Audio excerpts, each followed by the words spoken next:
From exciting downtown Detroit, welcome to the historic Detroit Athletic Club for this year's Michigan High School Athlete of the Year Awards. Inside, 12 nominees being honored as the best senior student athletes in the state.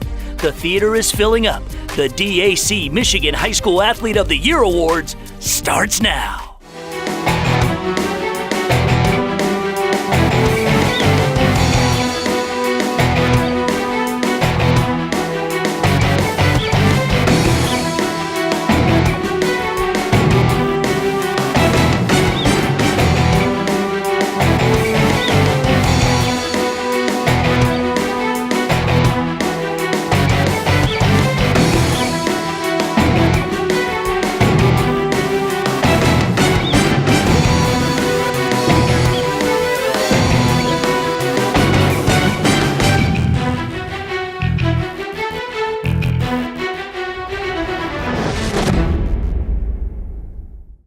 I want to welcome you inside the Detroit Athletic Club in downtown Detroit. I'm Lauren Plant, and this is the 21st Annual DAC Michigan High School Athlete of the Year Awards. 12 of the best and brightest student athletes the great state of Michigan has to offer. Joining me tonight is the very lovely Kiera Hay. Well, thanks, Lauren.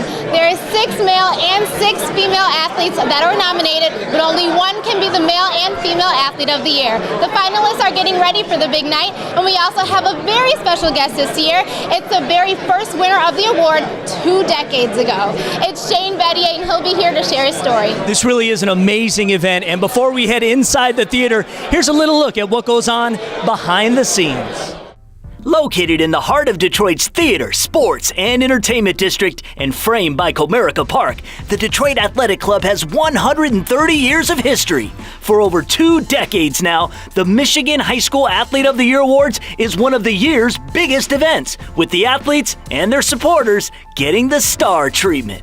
You know, we uplift the community and, give exposure to some young kids who've really put in the hard work, as well as on the court and off the court, and say thanks to them and their family. And we pride ourselves on doing community events, and this is just one of our biggest and best that we have every year.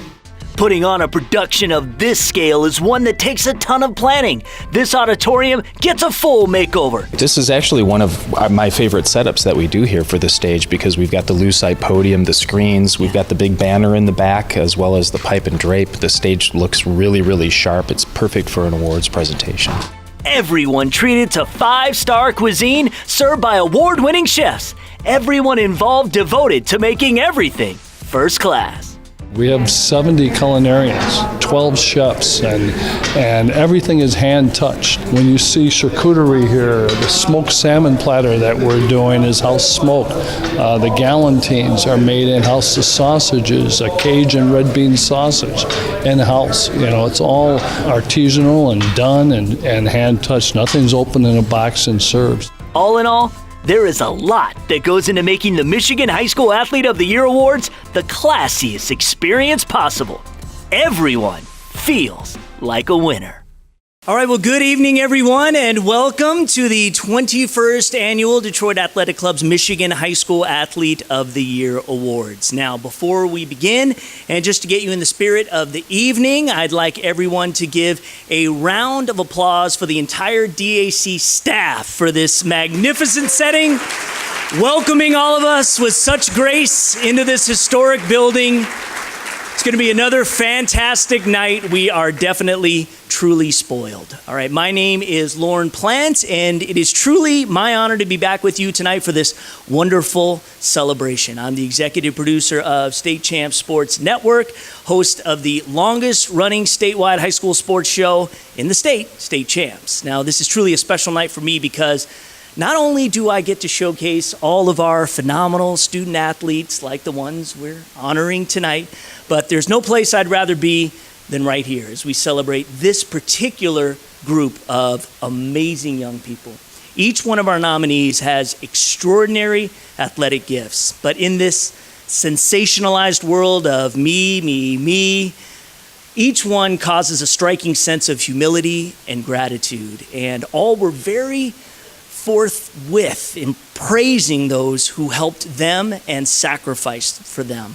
So they could be the absolute best that they could be. So let's put our hands together one more time to emphatically let them know how much we appreciate our 12 nominees for Michigan High School Athlete of the Year.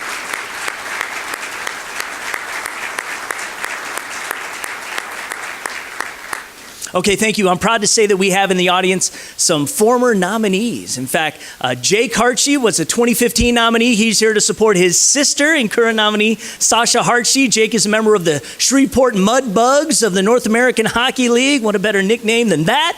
And he's committed to play at Harvard. Jake, will you please stand up for us? There he is. All right. We also have our 2009 Male Athlete of the Year winner, formerly of Brother Rice High School, played collegiate baseball at Wake Forest, Matt Conway. Matt, please stand up and be recognized. He's all the way in the back. Hit a home run at the Michigan All-Star Game at Comerica Park. It's a memory I won't forget. It's impressive. All right, we've got a great evening ahead, but first, this event would not be possible without the support of our sponsors who are committed to recognizing the achievements of these scholar athletes. So I'd like to thank in person our sponsors of tonight's event, Morgan Stanley, 3Bs, Ruby McCoy Foundation, W.C. DeCombe Company, Doris J. and Donald L. Duchesne Senior Foundation, Van Conway and Partners, the Robert and Mary Carey Foundation, Lear Corporation, O'Keefe, Suite 618, James Group International, L. Mason Capitani, Vince and Megan Brennan, Suite 500, Beverly Hall Burns, Bill McCoy, ACA Track, Zenith, and also President Tuxedo. Thank you all.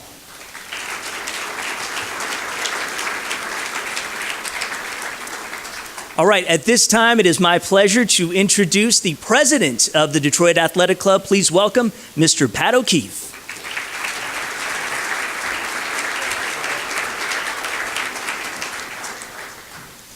Thank you, Lauren. Ladies and gentlemen, it is my privilege tonight to represent the over 4,600 members of the Detroit Athletic Club and our related charity, the DAC Foundation. Supporting amateur athletics is a long-standing tradition for the DAC. It was the basis of our formation in 1887. In fact, the DAC hosted the first national AAU track and field championships in 1888. Now, let's take a look to discover more about the athletic experience at our great club. Throughout its history, the Detroit Athletic Club has played a critical role in shaping modern Detroit and in the development of international amateur athletics.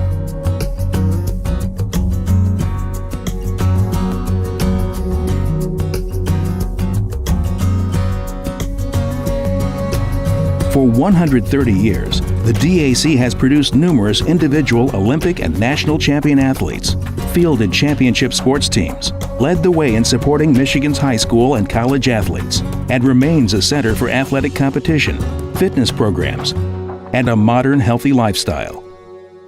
Founded in 1887, the DAC was created by a group of dedicated young Detroiters caught up with the amateur athletics movement sweeping the nation after the Civil War. Striving to manifest the ideals of competition and brotherhood, they built a simple but elegant clubhouse and created an amazing athletic center along Woodward Avenue. The DAC's first president, Frank Eddy, played an important role in founding the Amateur Athletic Union and was instrumental in bringing the first national AAU track championships to the DAC. The club quickly became the hub of amateur athletics in Detroit, with championship teams and outstanding individual athletes. On the Cinder Oval, the DAC produced the Four Horsemen, a group of members who all held national track and field titles. One of the horsemen, John Owen Jr., became the first sprinter to break the 10-second mark in the 100-yard dash, a record that stood for over 30 years. Harry Jewett was holder of a national title in the 220-yard dash, while Ted Luce won 2 national pole vaulting titles, and Fred Ducharme was a national hurdles champion. Other track and field national champions were Bill Devine, a Canadian sprinter, and pole vaulter Charles Dvorak, winner of an Olympic gold medal. Many of these young athletes were led by famed track coach Mike Murphy, who later made his name coaching for the University of Michigan. Besides winning 2 national baseball championships in 1890 and 1892, local baseball legends like Sam Thompson, George Codd, and John Kelsey led the various DAC hardball teams. Even the Tigers' famous Ty Cobb spent a summer playing for the Deltas. The club also fielded one of the first organized football squads in Detroit, often playing collegiate teams, including the University of Michigan and Notre Dame. The DAC's field was so outstanding that U of M often hosted their home games at the club, drawing thousands of local fans.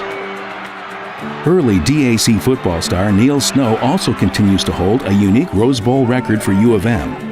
In the 1902 game, he rushed for 5 touchdowns, a feat that has not been topped in more than a century.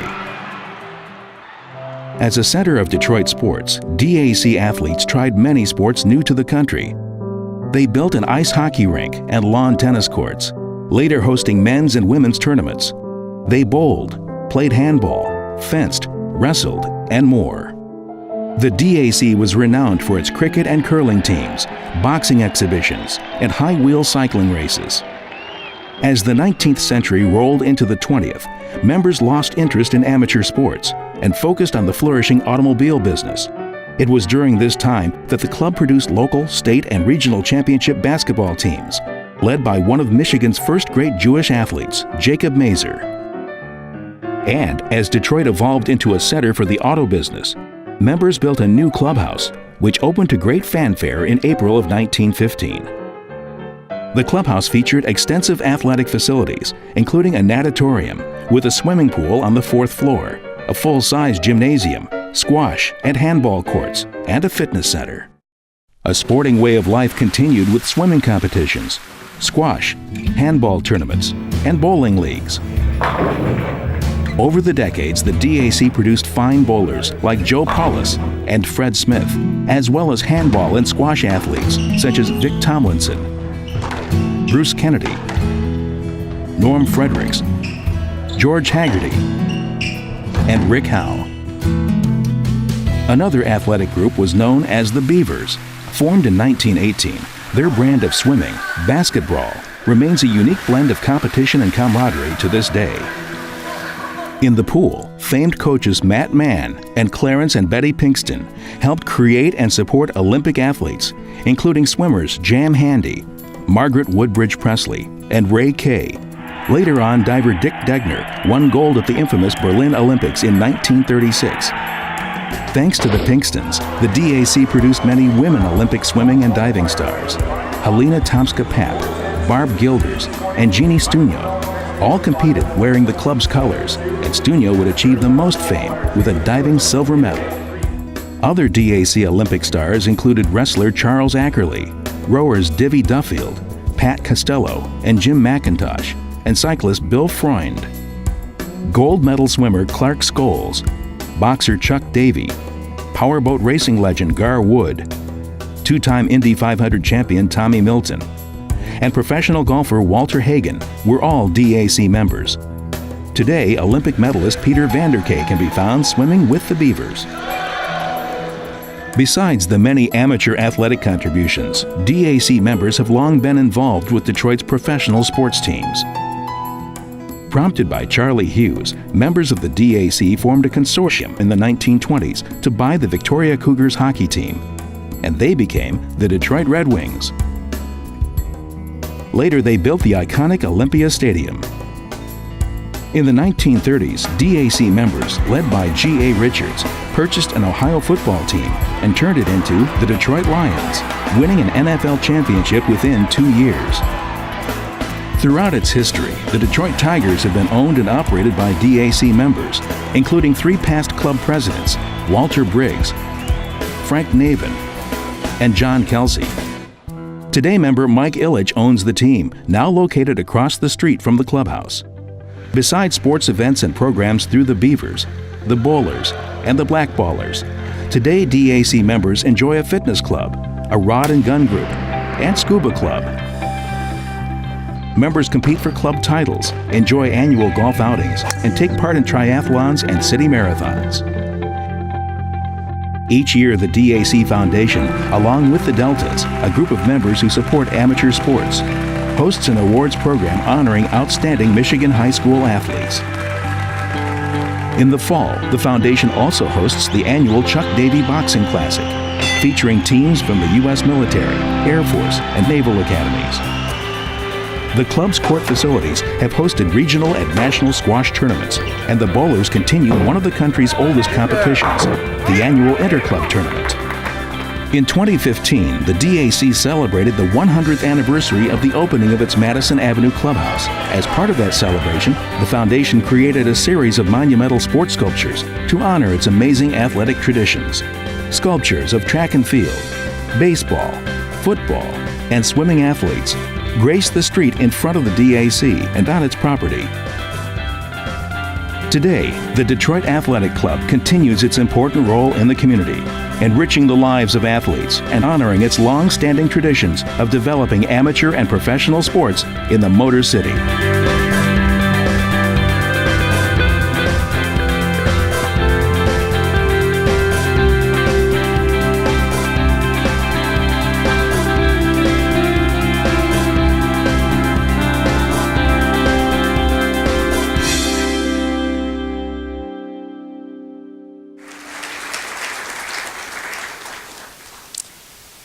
And today, the club continues to organize, host, and support many athletic events and activities. One of the primary missions of the DAC Foundation is to foster the advancement of amateur athletics. The DAC Foundation is especially pleased to support young scholar athletes through its Michigan High School Athlete of the Year Award. I want to thank Sean Moran and all the members of our selection committee. The qualification process consists of the committee spending countless hours sorting through applications and interviewing the many outstanding candidates from schools throughout the state of Michigan. The number of candidates was narrowed down to 12 finalists. And how are the winners selected? 3 criteria are used to select the winners: excellence in athletics, excellence in academics, and excellence in citizenship through volunteer and leadership roles in the school and in the community. All the athletes here tonight not only meet those high standards, they exceed them. The DAC is proud to host these young men and women tonight, and we congratulate them for their many achievements.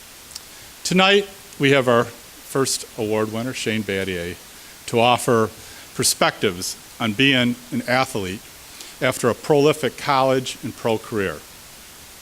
I reached out to Caitlin Fleming, a 2004 finalist, for a female perspective on her athletic experience. Caitlin, after a 4-year varsity tennis career at Ohio State, went on to Gonzaga University Law School and is now working as an assistant attorney general for the state of Washington with her husband and 2 daughters. Here are her thoughts on the big stage for our finalists. As a college athlete, you are in the spotlight.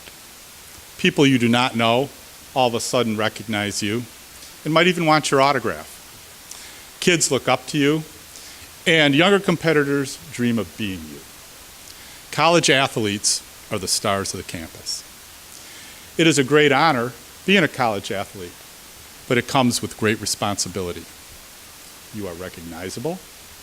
You will be on a bigger stage than you've ever been in your life. Your actions are now not just your own, but are reflective of something bigger than yourself. You will represent a team, a school, and your family. And this is important to be aware of as you make decisions throughout college. Be sure to let your moral compass guide you. Being a college athlete is a privilege.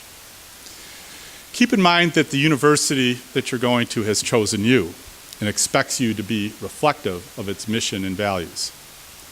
While being recognizable can feel like a burden in college, it is a great honor and something only a few experience. It is an experience that will prepare you for later in life. Once you graduate college, Very few of your personal actions will be solely reflective of you and you alone. You will work for law firms, small businesses, corporations, or state agencies. Employers will want you to act responsibly, whether on your time or theirs. College athletics will prepare you for this expectation, and this added responsibility will be easier for you, having been a college athlete, than it is for most. With that said, enjoy it. For most, college athletics is the pinnacle of their athletic career. You will compete against others who have, much like you, poured most of their life into a sport that they love. When it's over, there's a void. So embrace it while it is there, and while you can, but also think about life after sports, and don't let your academics be an afterthought. Very few make it into college athletics, and even fewer make it into the big leagues. What will fill your competitive drive?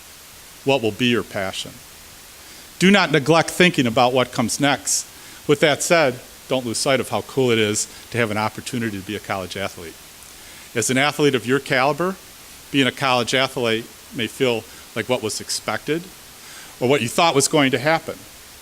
But it is an experience that you will reflect upon later in life and wish you had more of. Now it is my privilege to welcome back Lauren Plant. Thank you.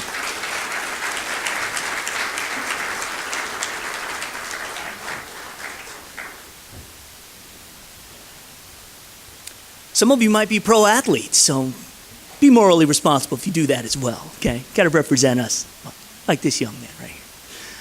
I could say that because I'm older than him. Thank you very much, Pat. We appreciate that. This is a real treat for me. If tonight were the awards for the best broadcasters of the year, of course, I would humbly accept your nomination. I want to thank my family and those who believed in me. All right, sorry. Seriously, I want to introduce a man who really needs no introduction. He's an icon, making famous the sayings, he fires and fills it. Count that baby and a foul. Nothing but sweet string music. And of course, for the Spartans in the room, touchdown MSU, right? For over 40 years, he has been the golden voice of both Michigan State and our Detroit Pistons. Ladies and gentlemen, our awards host this evening, the one and only George Blaha.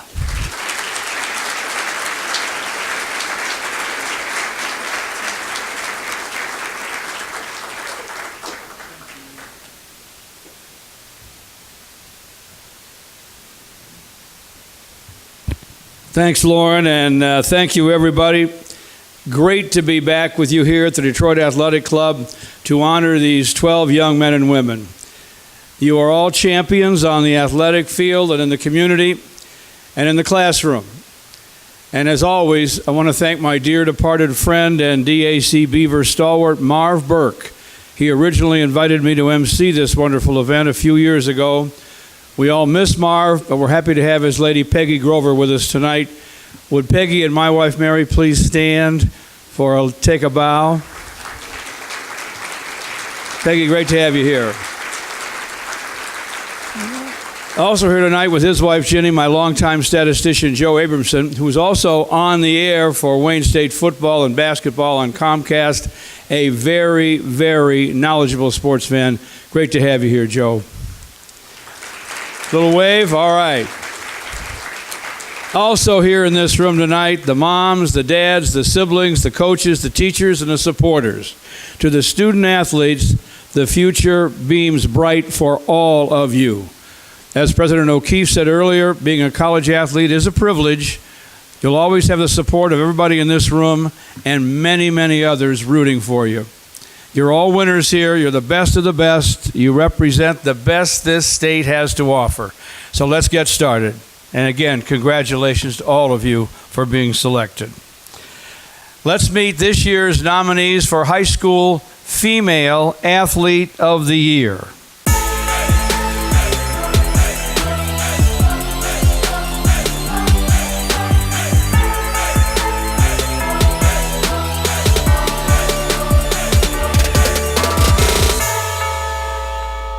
By the time our first finalist graduates, she will be a 3-time All-American in softball. From Monroe St. Mary Catholic High School, Megan Bobian.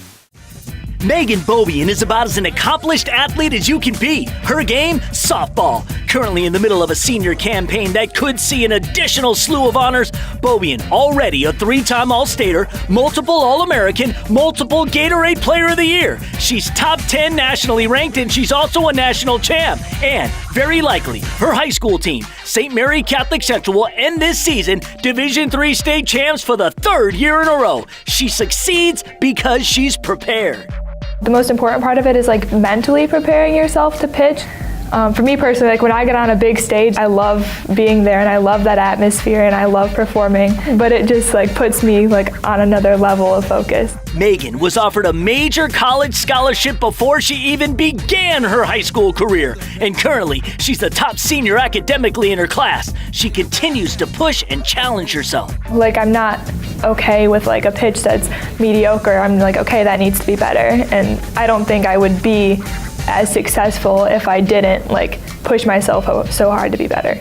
Megan is not only a star student and athlete, but understands the importance of giving back. One example, during her junior year, right in the middle of her softball season, and she gave up spring break to serve those in need in the Kentucky Appalachians on a school service trip to help reconstruct and build houses. That was, I feel just so rewarding to be able to help people like that and just see how grateful they were. It was just a really amazing experience. When it came time for Megan to make her college choice, her main focus, playing competitive softball, but also getting a great education. When it came right down to it, U of M hit the sweet spot.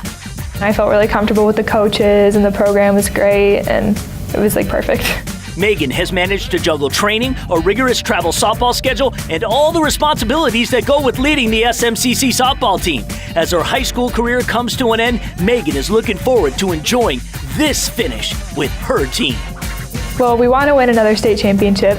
That's our ultimate goal, but we want to stay focused on one pitch at a time, and I think I just really want to have a great senior year with my team and just have good bonds with my teammates and be successful.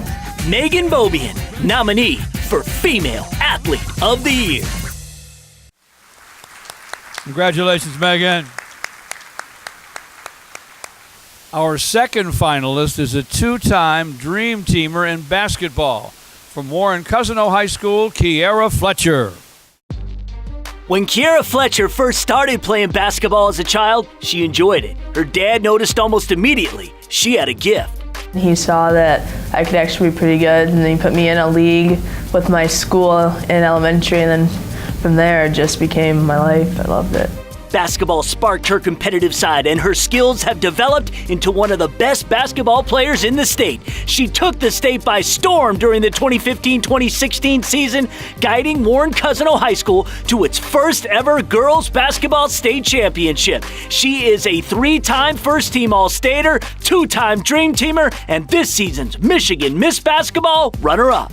I just love everything about it. I think it's rare for you to find a kid that truly, purely loves the sport that they play. I think at some point it becomes just a job for them, something that they can do because they're good at it. But for me, it's just I enjoy it. My coaches say that you stop playing when you stop enjoying it. I don't see myself stopping. Ranked the 51st best prospect in the country, 15th best in her position, Kiera earned ESPN Hoop Girls Top Player in the State of Michigan honors. Those rankings have her testing her skills on the AAU circuit year in and year out, preparing her for the next level. The game for AAU is honestly a lot faster. You're playing against the best players in the country day in and day out, always on the road, hotels, and just playing at an extremely high level every single game. There's no days off. So you kind of have to shift your mindset to kind of kick into that extra gear, because sometimes in high school you can just lay back, but in AAU you have to just keep going, and it can't stop. You can't turn a switch off. Kiera is an ideal basketball player, teammate, student, but most importantly, an ideal person on and off the court. Kiera is a communications officer for the program Peer to Peer, where she works closely with kids with autism and kids that are cognitively impaired. We just try and help them get out of their comfort zone so they feel more comfortable talking and interacting with others. So we meet with them weekly to try and do that. A MAC Conference Scholar athlete all 4 years, when it came down for Kiera to pick where she would play her college ball, She didn't think she'd decide so quickly. She was scheduled to visit 5 campuses, but cut it short the minute she stepped foot on Georgia Tech's campus. I knew the first day of my visit when I got back to the hotel. I called my dad, I called my AAU coach. I was like, this is where I'm gonna be. There is no doubt that Kiera has demonstrated outstanding leadership and maintains a clear sense of purpose. Kiera Fletcher, nominee for Female Athlete of the Year. Congratulations, Kiera. Our third finalist has been a 3-time first-team All-Stater in tennis. Her given name is Alexa, but everybody calls her Sasha. From Detroit Country Day High School, Sasha Hartje. Sasha Hartje is the definition of multi-talented. Whether it's the tennis court, the volleyball court, the soccer field, or on the ice, for Sasha, just runs in the family. Her mom played tennis at Harvard. Her father was a pro hockey player. No surprise, Sasha rules at all of it. It was cool, like him having that experience, being able to teach it to us, and then wanting to like aspire to be an athlete like him. In hockey, Sasha's fresh off a AAA national quarterfinals appearance with her Little Caesars hockey team. That kind of pressure springs a special bond. You don't have to be best friends with all of them, but like the minute you step on the ice, like you are family, and like we're playing for each person on the bench, like not just for yourself. The mental adjustment in tennis is different. Sasha's mother played a big role in why she continued with the sport. Tennis parents are always really involved with what's going on because you don't have like a coach there with you or teammates. But I kind of had to get over that hump where she like sat down and talked to me when I was like 12 years old. And she sat down, she's like, I don't care what you do. Like, I really don't. If you want to play tennis, great. If you don't want to play tennis, that's totally fine. Like, whatever you want to do, however good you want to be, however much work you want to put into it, like, it's whatever you want. And that's where I was like, okay, like, I want to play this game for me. That revelation definitely paid off. Sasha's the captain of the varsity tennis team at Detroit Country Day, reigning Division III first singles state champ, and the Yellow Jackets, the defending Division III team state champs. Ranked top 10 in the Midwest and top 100 in the country, Sasha has been ranked individually nationally in tennis since she was age 10. Now, following a leg injury, Sasha currently playing her way back into tennis shape on the doubles side of things, but her mental toughness has helped her to a 4.0 GPA, and she will continue her tennis career at Emory University in Atlanta. She loves giving back too, like for the organization Skate to Be Great. So I teach like people who have never played hockey, like how to play the game and fall in love with the game like I did. And that's like truly like one of the greatest things in my life. A truly well-rounded, fierce competitor and outstanding scholar, Sasha Hartje, nominee for Female Athlete of the Year. Congratulations, Sasha. Our fourth finalist has been a dream teamer in track and field 3 years running. From East Lansing High School, Taylor Manson. East Lansing High School's Taylor Manson has been in love with running since he was 6 years old. And to say it modestly, she was always good at it. I actually beat some people who are actually on clubs in practice.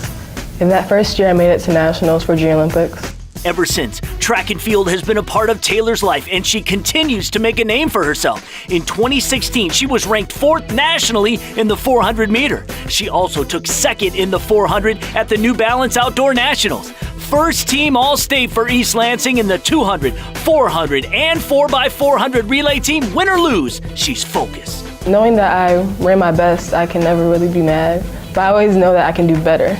That determination helps keep her driven on and off the track. Taylor's also a part of a number of organizations, including a big debutante club in Lansing. They focus on community service and developing confident young men and women. It all culminates in a big cotillion ball. Teaches you moral strengths and for your academics, helps you keep on track. Leading up to the cotillion, which I just had, it's like a debut into society as a young lady.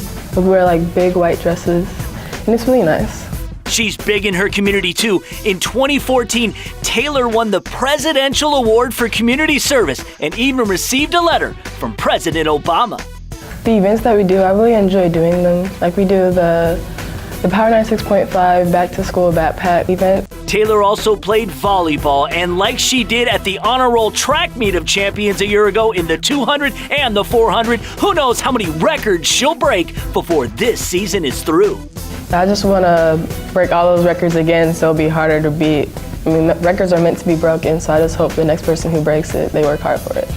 Taylor is joining the track program at the University of Florida next year, a program with 21 SEC Conference championships. When I was about eighth grade, I want to say, I wrote out like the list of colleges I want to go to, and I found that sheet of paper like leading up to my signing day, like after I called the coach, and I looked at what was number one school, and it said University of Florida.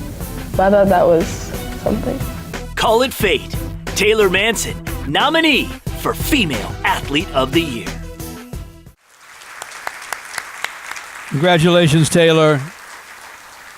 Since she was a sophomore, our fifth finalist was first team All-State in volleyball, the current Miss Volleyball from Corunna High School, Meredith Norris. Meredith Norris will be known from now on as someone who helped put Corunna on the map. Winning Miss Volleyball was not only a huge accomplishment for Meredith, but maybe an even bigger win for her community. Again, we're a small town, only 600 kids at the school, and I think it shows that our team, Corunna Volleyball, and our program has built so much, and we've worked so hard for what we can and cannot do, and I think it just represents all the hard work we've put in.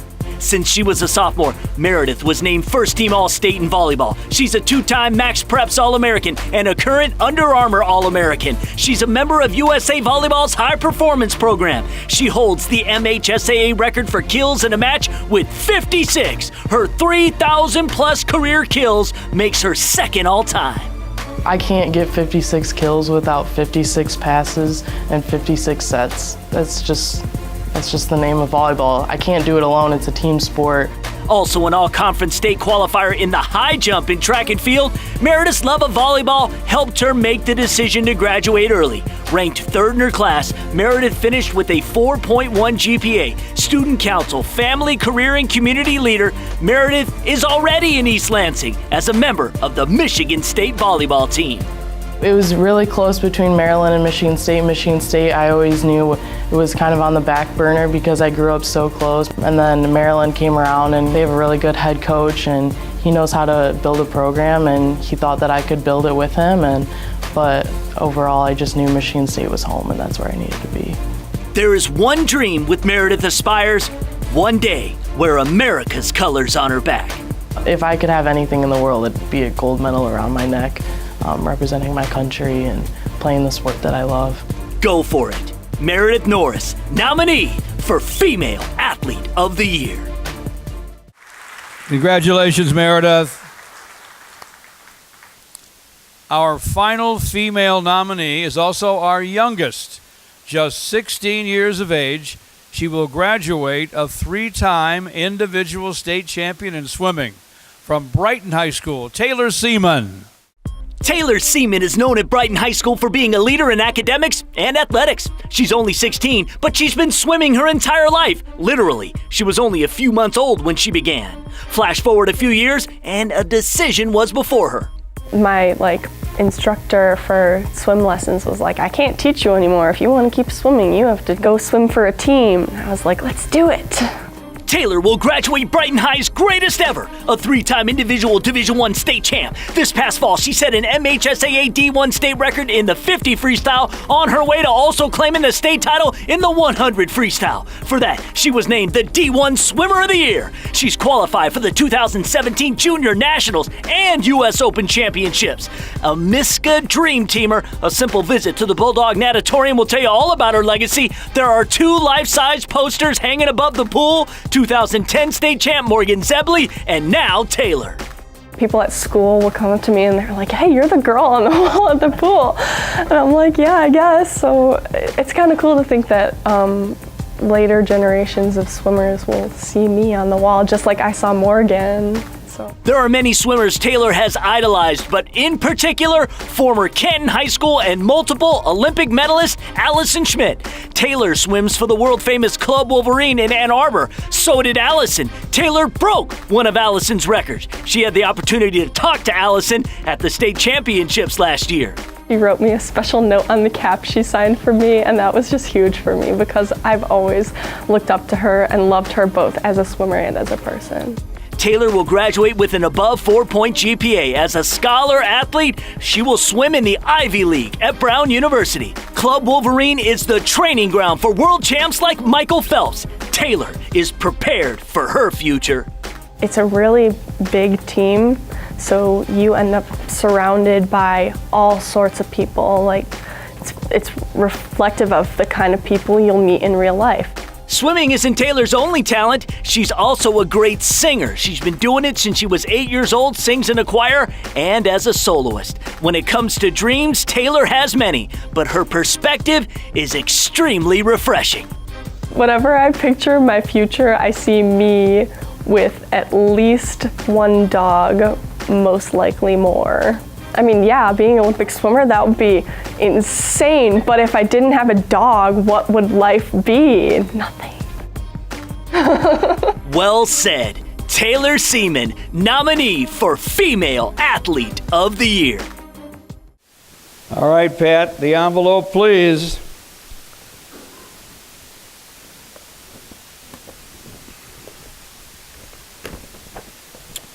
The winner of the Detroit Athletic Club 2017 Female High School Athlete of the Year is Megan Bobian.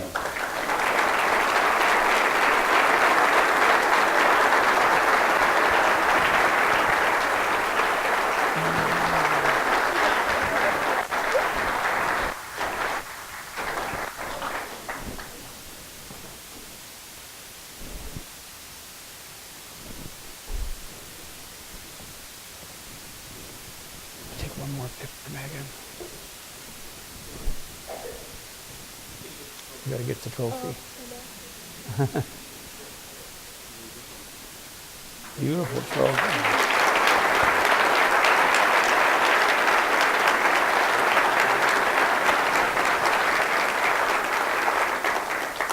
I mean, I started t-ball when I was in the first grade, and then I went to machine pitch and just then player pitch, and I really started actually pitching when I was 10. The pitcher's very, very prominent in softball. I suppose there's a lot of pressure on you. Do you thrive under those conditions?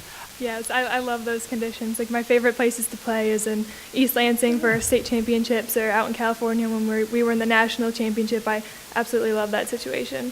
High school's all about like people you go to school with, and it's a lot of local recognition, and it's fantastic to be able to celebrate that with the people that you've grown up with, and that's a great experience. But nationals is where I think it really means more, because you're playing against the best of the best, and you know that the people that you're competing with are really the best in the country, and that makes earning it more special, I think.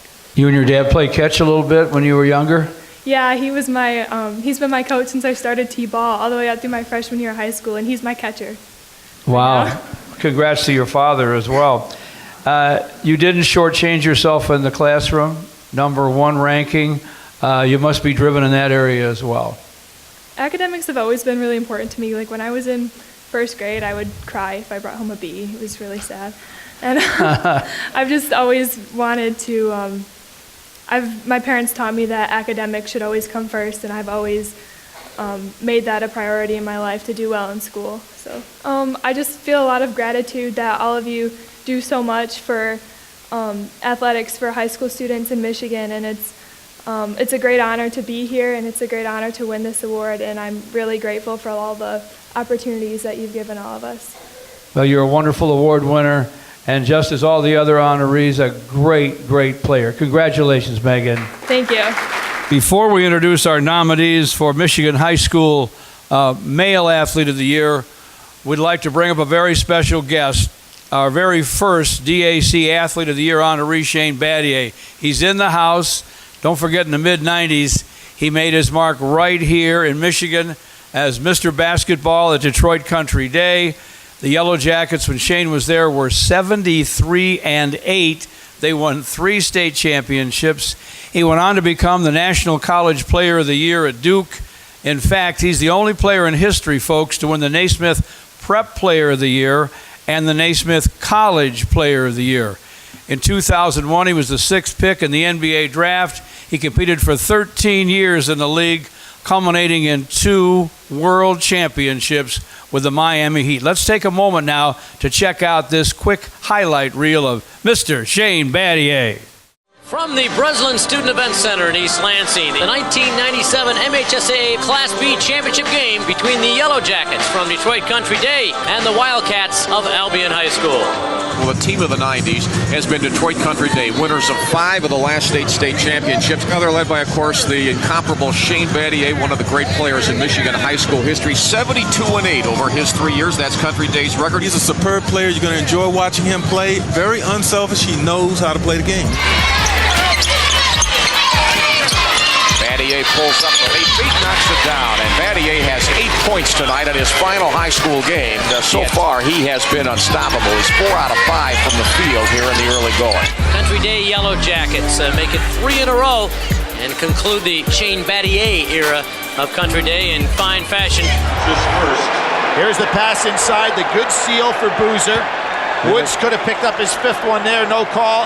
Battier comes right back from the weak side. It was, a free-flowing situation right now. I think the key is which guy fouls out first, Woods or Williams. What a tackle! Timeout, Arizona. Moving those feet. Battier, right over right. Championship. And Coach K is the proud father of 3 in more ways than one. This is his toughest team. Maybe not the most talented, but the toughest. We're tied at 92. A screen by Yao. It's Battier for 3. Oh, got it! What a shot by Battier! It's a 3-point game. Timeout Los Angeles. Oh, my. Kyle Lowry on the run. Kyle Lowry back to Shane again from the corner. Shane Battier with a cold-blooded 3. Battier tips it out to Chalmers. Wade throws it up to James. The Spurs will not foul. Final seconds. What a finish. It's back-to-back titles for the Heat. The 2013 NBA championship resides once again in Miami. Ladies and gentlemen, please give a warm welcome to one of our own now, Shane Battier.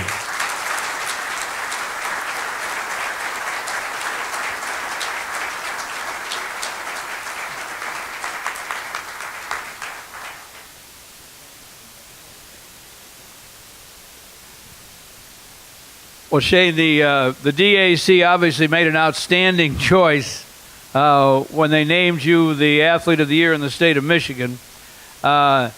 Just how outstanding it was, I'm not sure they understood at that moment. I don't want to embarrass this guy, but let me tell you folks a couple of things here. He's proven to be, I think, the best choice anybody in any state could have made, with you going on to become the consensus College Player of the Year, Academic All-American of the Year, not just Academic All-American, Academic All-American of the Year, Teammate of the Year, that's an NBA award, 2 championships, all defensive team choice, and considered by most people to be the finest all-around defensive player in the NBA. So it's with a lot of pride for those of us in the state of Michigan that we welcome you home, Shane. Thanks for coming back, buddy. Hey, it's great to be here. Great to be here. You know, your buddy and mine, Joe Abramson, reminded me earlier tonight that when Grant Hill was starring for the Pistons, he was the Duke guy. The people at Duke said, you got to go check out this freshman kid at Country Day. So Duke recognized your ability way back when, and I think Duke was a great choice for you, don't you? It worked out. It's nice when it works out. The academics there, were you prepared for them because of your Country Day background? I was. I was. I was so lucky, first of all, to have amazing parents who instilled the love of school. You know, my mom is in the audience tonight. Sandy, please stand up and be acknowledged. Absolutely.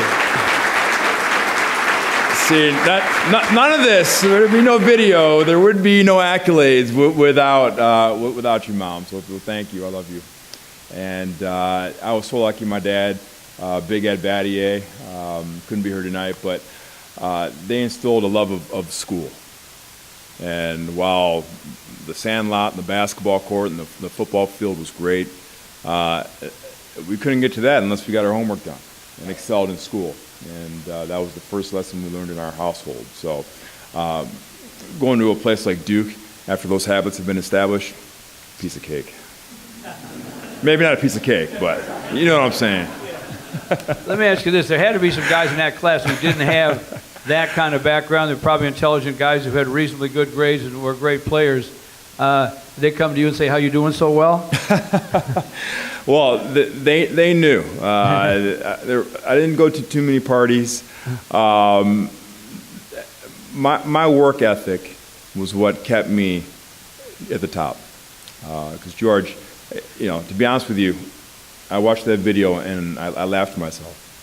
You know, there wasn't a single moment along my entire journey, from when I stood here 20 years ago to cutting on the nets in the NBA championship, that I felt that, you know what, I made it. I belong. Not 1 second. My fear was always that, you know what, I'm fooling everybody, and I'm not good enough. And it propelled me. I worked because I was so scared that someone would find out that I wasn't good enough, that I was a fraud, that I was fooling everybody, and I wasn't going to let them know that the jig was up. And that was my main motivating force my entire career, that I just wasn't good enough. So I see a video like that, and it makes me laugh every time. Well, we now know he was more than good enough. You played at the highest level. As a matter of fact, he was most outstanding player in the Final Four when Duke won. You won 2 championships with LeBron and the Heat. But let's talk about pressure. Let's go all the way back to Country Day and the titles there, the NCAAs, the NBA Finals. What was the difference in pressure all the way along the way, and how did you handle it? You talked about a little bit about it, but let's get into it a little bit more. There's a lot of pressure in big games, and you always played well in big games. You know what? It's really about the process, and it's about the work. All of our finalists tonight, they know work. And so whether you're playing an exhibition game or you're playing in your championship game, this is what you train for. And you know when you put the work in, when you're presented with a chance to utilize your training, no matter if the spotlight is large or small, this is what you work for. This is your time. And so it's just really an extension of your work. And if you put the time in, which all of our finalists have done, you don't feel pressure. It's fun. Hey, let's talk about defense for a moment. The New York Times Magazine did an extensive story on Shane, referencing the fact that he did as good a job as anybody, in fact, better than anybody else in terms of guarding Kobe Bryant, for instance. Don't hum that. Don't tell him. That's our secret. Defense is a lot of grit and blood, sweat, and tears, isn't it? Yep. The other end probably is more fun. You get more glory, but if you don't defend, you don't win championships, do you? No, and you know that. Yeah. You know, I have to say this is a big thrill for me, George. You were such a huge part of my childhood growing up, and some of my best memories were watching Friday night. We would turn on the Pistons telecast, going back to the old Silverdome and the early days at the Palace. And you were a huge part of when I think about my journey to this point. Don't underestimate your role in it. So this is a thrill for me. Let's give it up for George Blaha, a legend. And so, look, I'm from Detroit, all right? Bad boys. What do bad boys do? They play defense, right? There's one thing we do. It's not always pretty. And so that's the way that I learned the game, that if you don't play defense, you don't play. And so for me, there wasn't a question of, maybe I'm going to be a defensive player. I'm a bad boy, born and raised. I'm about defense. So who was the toughest guy you had to guard? Kobe. Kobe was tough. For my money, no one could match his mental capacity. And when he scored 20, he wanted 30. When he scored 30, he wanted 40. When he scored 40, he wanted 50. When he scored 50, he wanted 60. And he put 60 on me a couple times. And so I found firsthand what Kobe Island is all about. Not a very pretty place. You were a heck of a teammate in Miami, and during different places along the way, guys are stars, guys fit in, guys do whatever they have to do to win. But speaking of that, in Game 7 of a championship for LeBron James and the Miami Heat, Shane Battier took only 8 shots.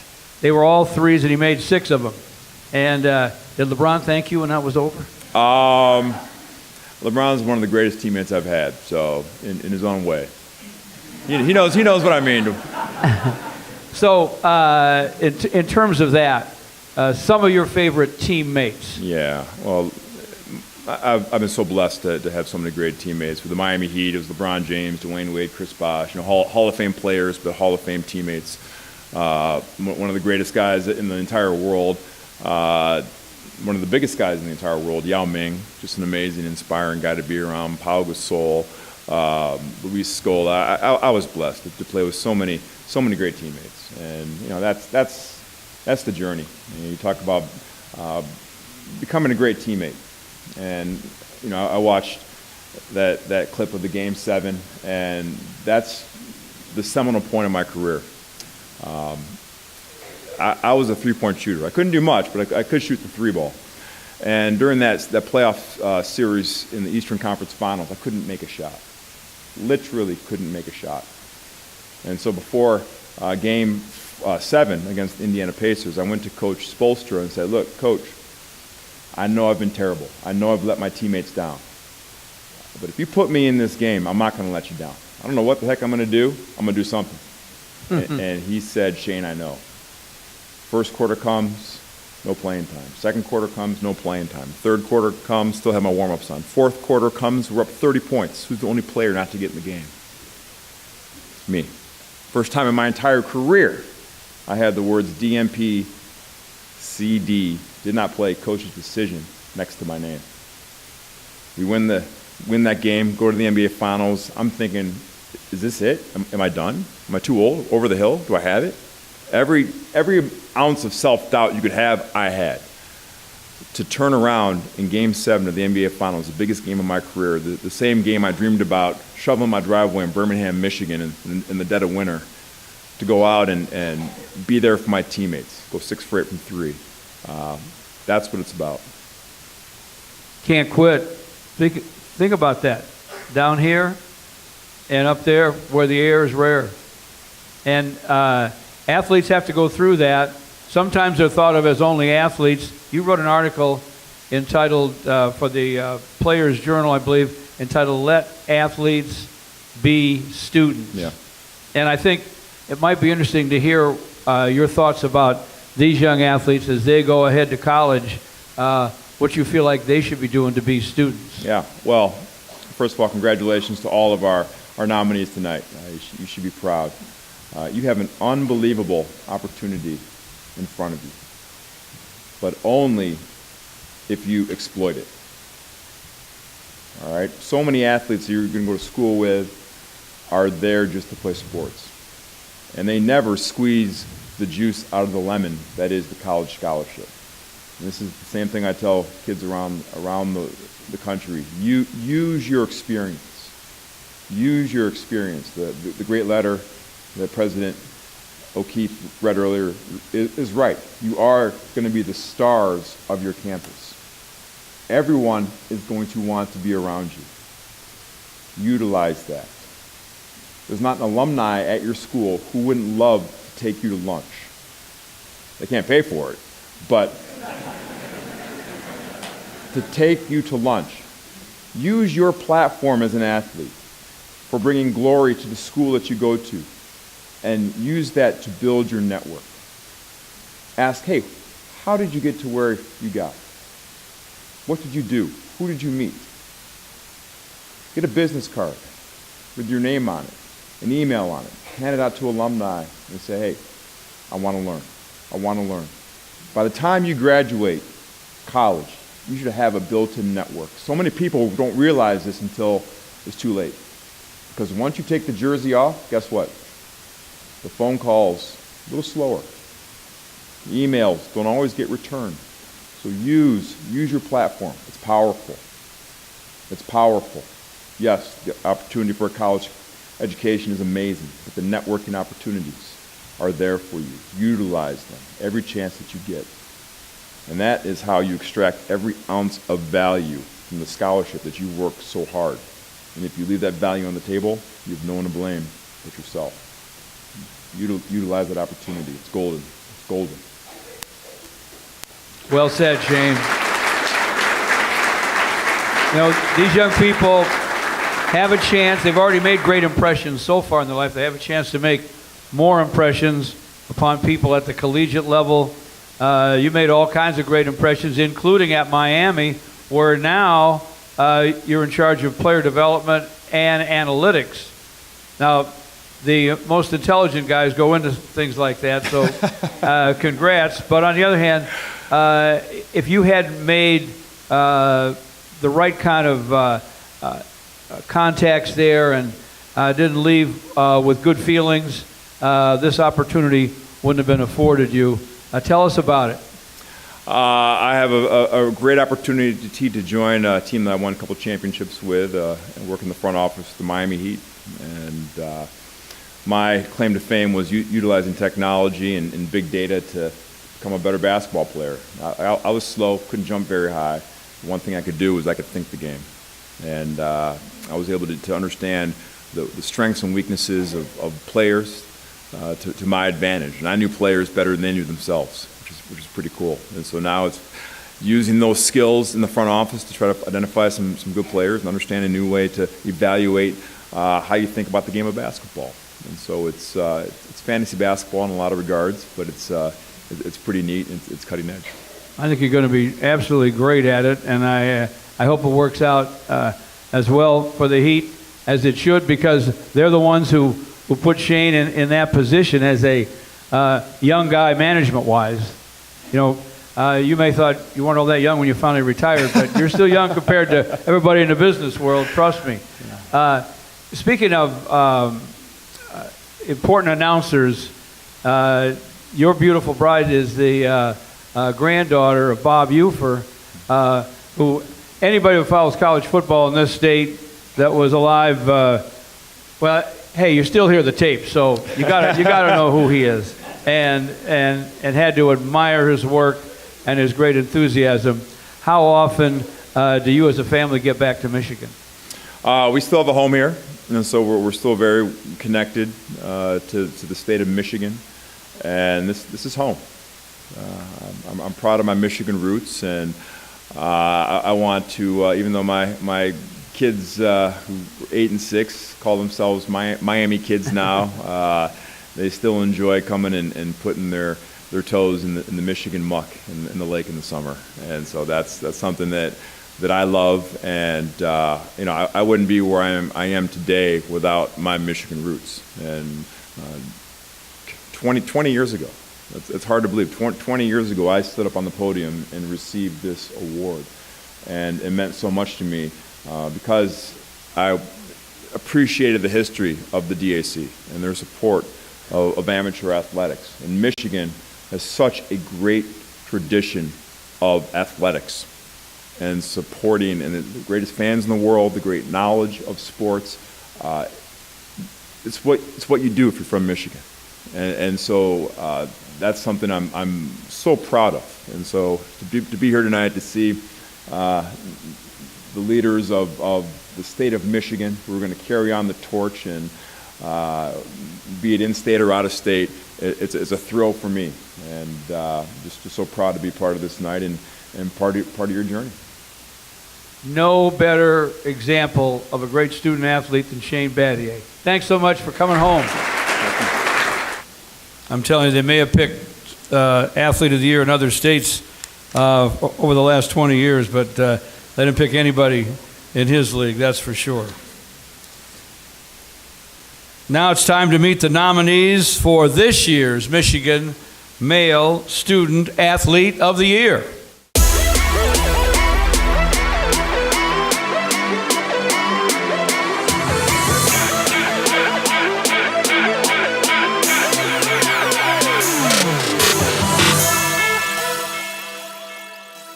Our first finalist is a four-time individual swimming state champion from Holland West Ottawa High School, Spencer Carl. Spencer Carl is one of the finest athletes to ever come out of Holland West Ottawa High School. This four-year, three-sport athlete in 2016 broke on the swimming national stage when he won the Junior National 200 Butterfly. No one was surprised because he rises to whatever challenge. His junior year, Miska Swimmer of the Year state titles in the 200 and the butterfly. His senior year, for the betterment of the team, he swims the 200 and the 500. Again, wins both state titles. Spencer is also accomplished in water polo and track through all his sports. 1 state record, 5 school records. About my freshman year, I really got into loving to work hard. I mean, I completely changed everything about my work ethic. And now winning these huge things and being recognized nationally and stuff, that just is icing on the cake for me. Spencer underwent kidney surgery at the age of 5, preventing him from participating in most sports. But as fate would have it, it wasn't long before he found his passion. My mom had put me in swim lessons when I was little because we live right next to the lake, so I loved it since then. And since I couldn't do any contact sports, it just made sense to do that since I really liked it, and I've been doing it ever since. Spencer labels himself a second-half swimmer and credits his athletic achievements to his underwater skills and his unwavering commitment. Following his freshman year, he was driven to become the best he could be. Disciplined when it came to diet and conditioning, Spencer dropped 45 pounds in his pursuit of excellence. Our team every year goes to Wendy's after the state meet because swim season's over, pig out, Last year, I partook in that. I had 2 triple baconators, a large frosty, and a large fry. That was probably one of the worst days of my life. This year, didn't eat anything. My coach was like, get a salad, get a salad. I was looking up on my phone, you see how bad these salads are for you? I'm not eating anything here. Spencer has already competed at the U.S. Olympic Trials and will be swimming at Louisville next year on a full ride. National Honor Society, academic all-state in both water polo and swimming, Spencer plans on studying biomedical engineering. Spencer Carl, nominee for Male Athlete of the Year. Congratulations, Spencer. Our second finalist is one of only 22 wrestlers in Michigan high school history to win 4 state championships. From Walled Lake Central High School, Ben Freeman. Simply put, Ben Freeman from Walled Lake Central will graduate one of the best wrestlers in Michigan high school history. One of only 4 people in the state to ever win 4 individual state titles for Division I. And did I mention he's undefeated? He ended his senior year with a 163-0 record and a standing ovation at the Palace of Auburn Hills. Just the feeling of going out there and winning, just the whole atmosphere of it, and especially big things like state at the Palace. It was I can't describe it how cool it was, and there's nothing else that feels like that. So making goals in your head and then accomplishing them and putting in the work to do that, it's just really satisfying. You may have heard that Ben lost a match his freshman year due to injury default, but things have changed. In the semis, I hurt my knee and I couldn't wrestle, but I finished out the match. But then after that, I was just done. So in the finals, the kid got an injury default. So a win for him and a loss for me. Now, right after the state tournament, I guess they looked at it and it counts for a win for him, but nothing for me. And I feel I'm kind of happy it happened that way, because I feel if I would have been going through all 4 years knowing I was undefeated, I wouldn't have been able to relax and just go out there and wrestle as easily. I I would have been like stressing out like I haven't lost yet. Ben isn't the only state champ in his family. His brother Nick took home a state title this year, and his father and coach Al Freeman was a collegiate wrestler for the University of Nebraska. Ben is also accomplished nationally, currently 6th best in the USA at 138 pounds. He's like just kind of like instilled in me since I was little, like not only just like my work ethic and like the value of working hard, but also like he's really like just like gotten into my head like the fact that I can't wrestle forever. So school is like really important. Honor roll all 4 years. Ben will be wrestling in the Big Ten as a Michigan Wolverine, and he's excited about the next level of competition. So I try not to think about like winning or losing, because then you'll start like just trying to like win by a point. And then when you start doing that, you're gonna make a mistake. Everyone makes mistakes, and you're gonna slip up one time and he's gonna take you down, and then you're gonna end up losing when you like playing it that close. So I just try and go out there and like do my stuff and like not worry about the end result. Just know that if I go out there and like wrestle my best, then good things are gonna happen. Ben Freeman, nominee for Male Athlete of the Year. Congratulations, Ben. Our third finalist is the Gatorade Michigan Cross Country Runner of the Year, was named Mr. Cross Country. From Corunna High School, Noah Jacobs. Noah Jacobs is a nationally recognized cross-country and track star, and our second nominee from Corunna High School. The reigning Mr. Cross Country is a 3-time Division II first-team All-Stater, and by the time this track season is through, he should equal that feat. The current state champ in the 3200 as a junior, Noah set a meet record. In fact, he also took first in the 2-mile at the New Balance Outdoor Nationals last summer. This fall, Gatorade named Noah Cross Country Runner of the Year, and his team won their first state championship in cross country in nearly 2 decades. Like a runner's high is a real thing. Just that, like when you do something good, you want to do it again. You want to get better, and you want to get that feeling. And you know, every single time you line up to race with your best friends on the line, it's just, I don't know, it's just like an unbelievable experience, and there's nothing like it. Noah admits he wasn't always the fastest runner in town. In fact, his freshman year, he finished 56th in the state at the cross-country finals. Determined to be a state champion, he sought the secret from his coach. He kind of started and he kind of like laughed. I was a freshman and I wasn't like crazy good in middle school or anything like that. And then he kind of looked at me and realized I was serious and said, you got to start running every day, and you gotta follow the training program and just work to get better every day. That's exactly what he did. Only an injury this winter broke the streak. You see, Noah ran at least a mile every day for 1,330 days. Noah is also a force in the classroom, academic all-state in cross-country and track. Noah is the class treasurer, 2 years in the National Honor Society, a 4.0 GPA, and a volunteer for both his church and his community. I guess I've always wanted to be the best at what I did, and I've never been someone who likes to settle and sit back, so whether it's inside the classroom or whether it's for running. Noah will run at Wisconsin and plans on studying either business or actuarial science and statistics, and he's already put a lot of thought in what he might do after college. One of my biggest dreams is that I can graduate and then come back to where I grew up in the Corunna area somewhere, and try and open like a running store and kind of make our area more of like a running community than what it is, and just try and bring some more jobs to Corunna and bring some more people to Corunna and just make it a better, healthier place. Noah Jacobs, nominee for Male Athlete of the Year. Congratulations, Noah. Our fourth finalist, when it's all said and done, is sure to be a 2-time first-team All-Stater in both football and baseball. From Detroit Country Day High School, Stephen Mann. Steve Mann is the epitome of one who leads by example. A 2-sport star at Detroit Country Day. On the football field, Steve did all that was asked of him. Quarterback, wide receiver, defensive back, all-state honorable mention his junior and senior years. His Yellow Jackets played their way into the Division IV state finals.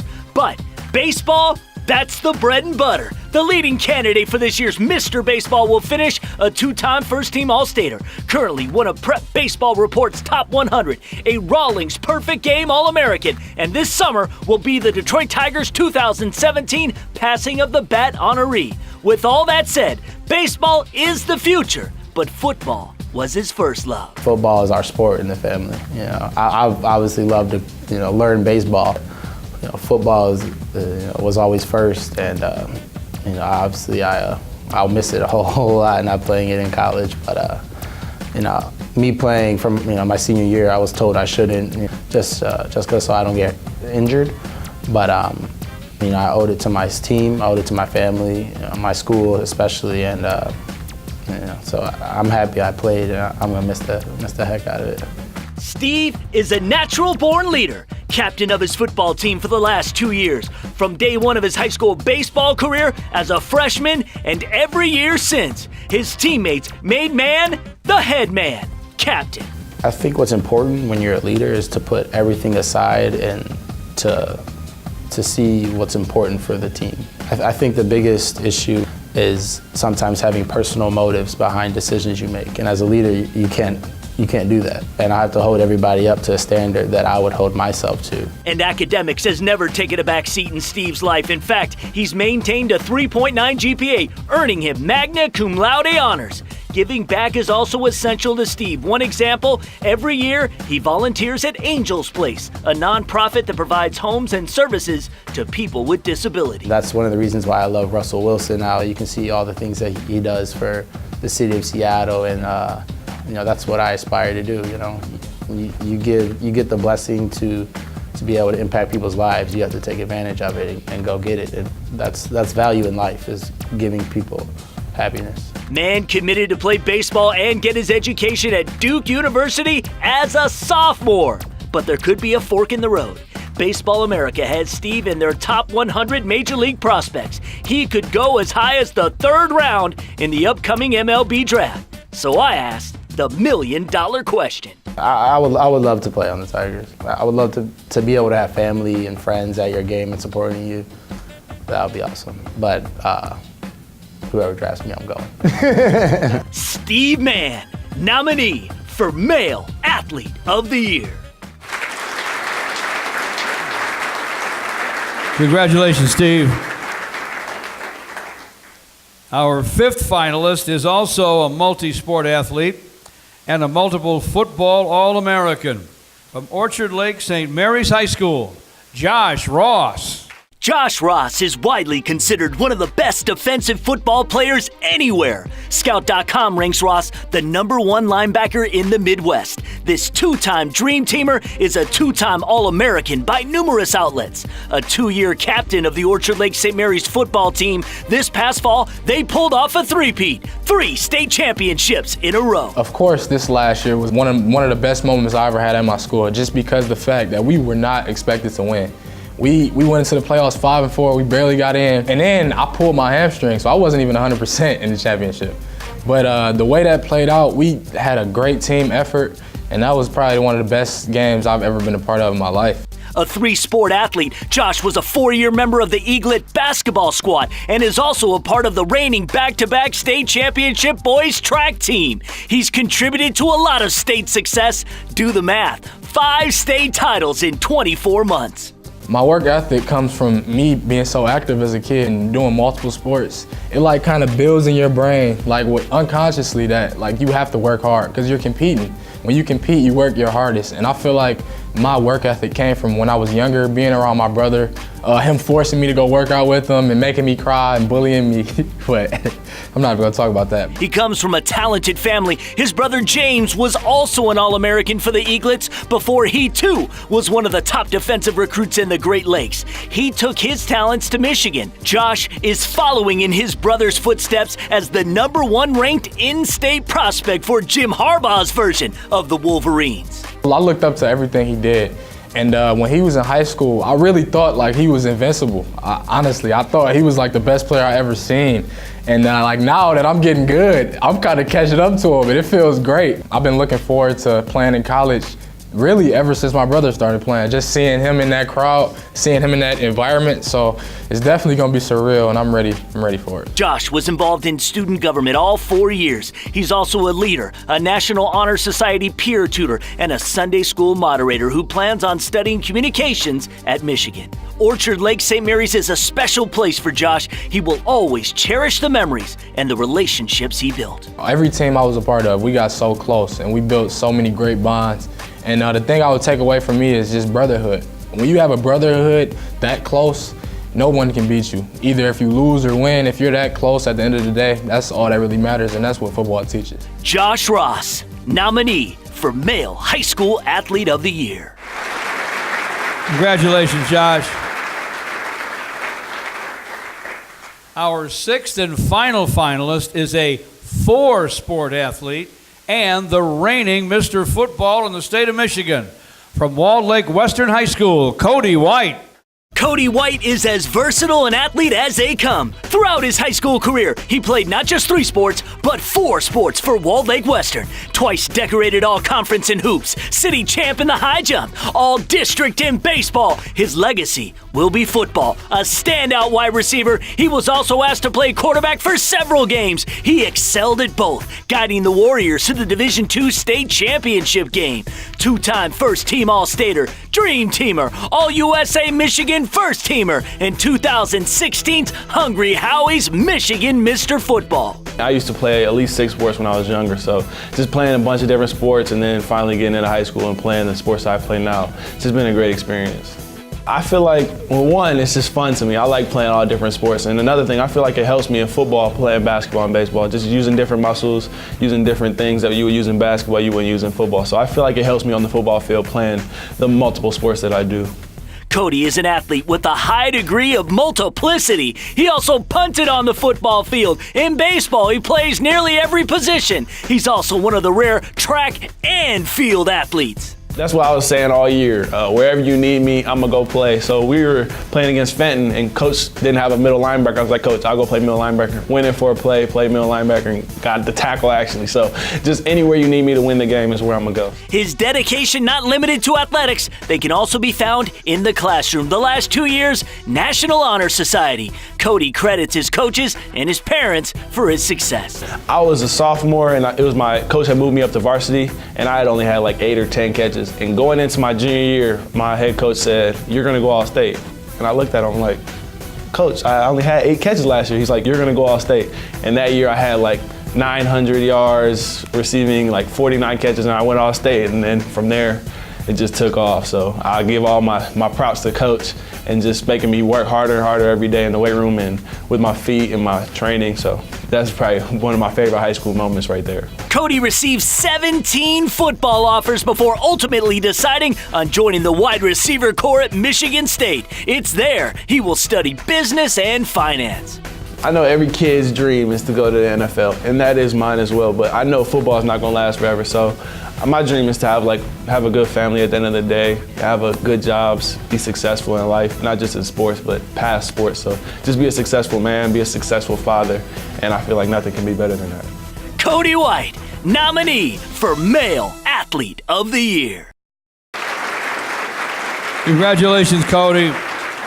And the winner of the Detroit Athletic Club's 2017 Michigan Male High School Athlete of the Year is Stephen Mann of Detroit Country Day.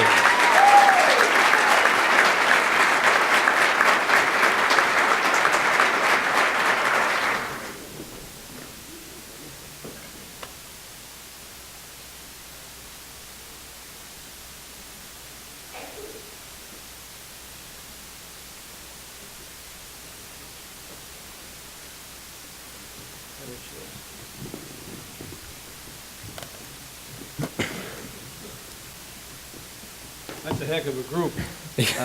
A heck of a group. Congratulations on winning this award. Thank you. What's your reaction? Surprised, honestly. All the accolades and all the success. All the other nominees had is it's amazing to be a part of that group and let alone win it. So I'm very happy, and hard work pays off. Yes, it does. And you're one of the country's very best young baseball players, an outfielder with speed and power. Yet, as you said during the highlight video, you really come from a football family. Your dad played college ball. I know that it's always been a little bit of a tear in your heart. One side's football and the other side's baseball. Tell me how you got through that and how much your dad influenced you. Right. Well, my dad really, let me do what was best for me. He let me have the decision 100%. For me, it was tough because football, as I've said before, it was my first love. It was, what I did. I've always trained for football. So it was really tough to give it up going into college. I'm obviously happy, with baseball. I've had a lot of success with it. But it's going to be tough. I remember, Ford Field taking off the pads for the last time and just bawling my eyes out, crying. It's going to be a tough transition, turning on the TV and during the fall and just watching. But it's for the best, and I'm excited for my next chapter in baseball. Well, when you're such a sensational baseball player and a fine football player too, you ended up being a two-time football captain and a four-time captain of the baseball team. That's a lot of responsibility.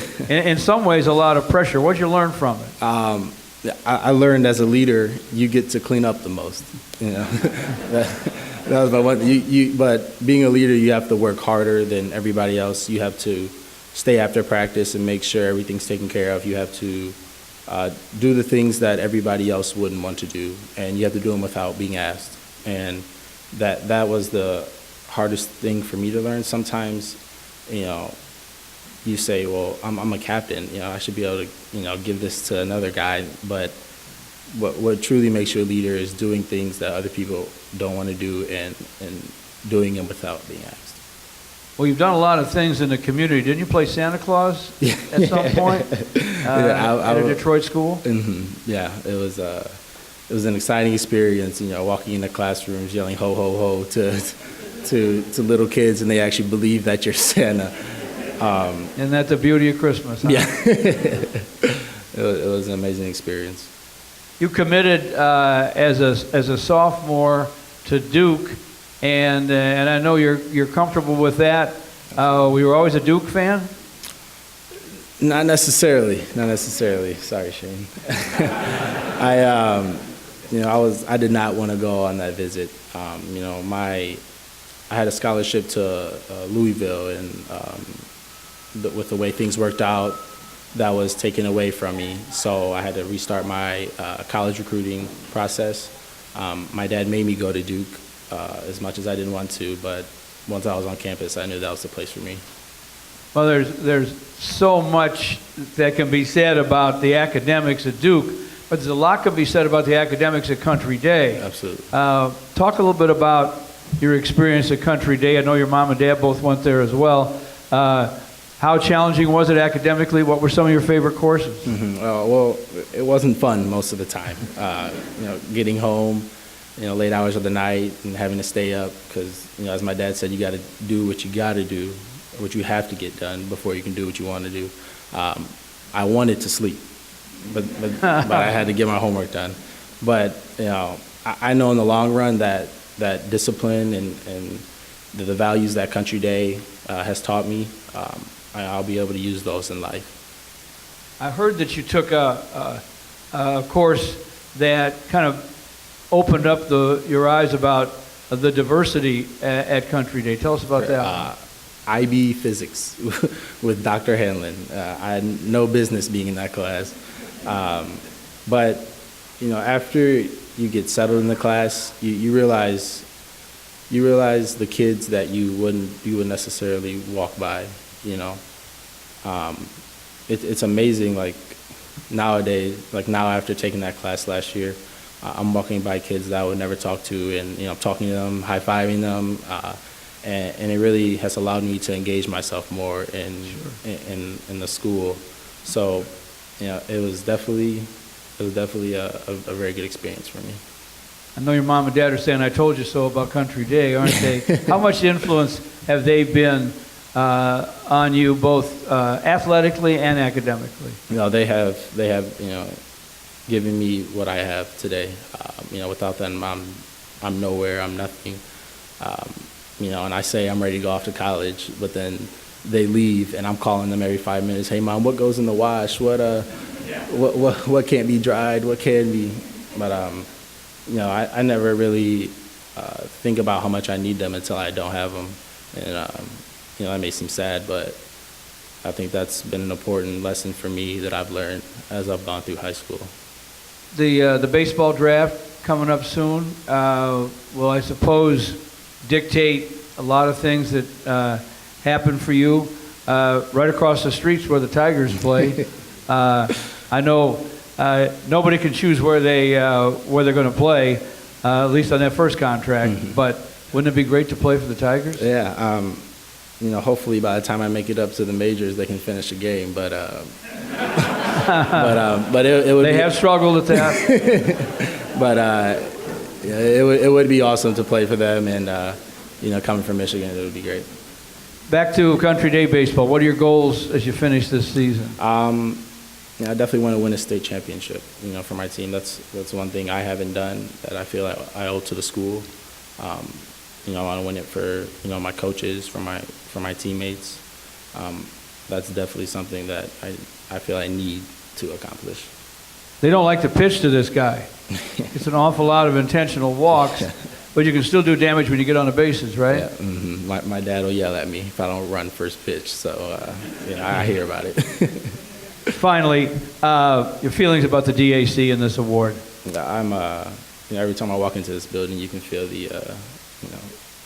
feel their energy that the members bring. All this talk about the Beavers, I'm like, I want to be a Beaver.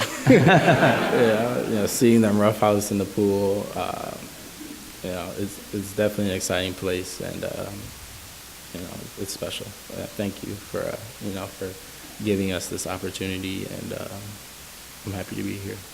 Yeah, thanks to the DAC for bringing all these great athletes to this wonderful get-together tonight. Congratulations, Steve. Thank you. And congratulations to all of our nominees and honorees. You are all champions, as we said earlier. All right, congratulations. Again, you're all winners. You know this. And I know that the committee were extremely divided. You guys were all made such strong cases. Every one of you could have won this award, especially this year. It was amazing. I know from all of us at the state champs, we've just been blessed to be able to show your highlights on our show. You bring us ratings, and we appreciate that.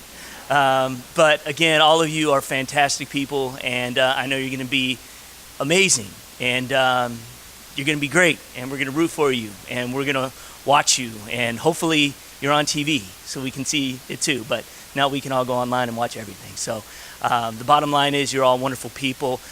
Thank you all very much for joining us again. And how about a huge round of applause once again for the legendary George Blaha. Thank you. Thank you.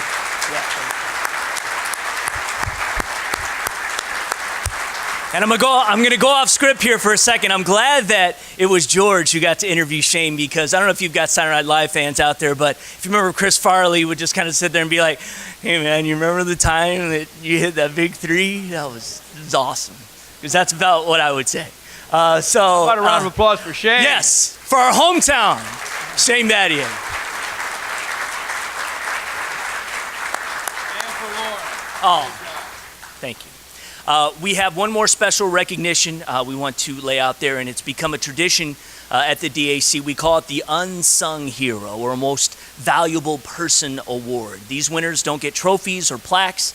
They surely don't get paid, but they are crucial to any young athlete's success. This award is given for standing in the rain at cross-country and track meets, for getting up at 4 in the morning and driving you to swimming and softball and baseball and tennis tournaments 300 miles away, for all those football camps, right, and AAU tournaments, for helping our athletes learn the value of teamwork, sacrifice, dedication, community, and most of all, family. This symbolic award goes to the people behind every student athlete, those These young athletes depend on your support, your inspiration, discipline, and your love for all that you've done to make them extraordinary people. For mom and dad, brothers, sisters, grandma, grandpas, aunts, uncles, coaches, teammates, teachers, athletic directors, on behalf of young athletes everywhere, we applaud you. So will our nominees please stand and clap for your support system who is here tonight? Just give them a look, because we appreciate it.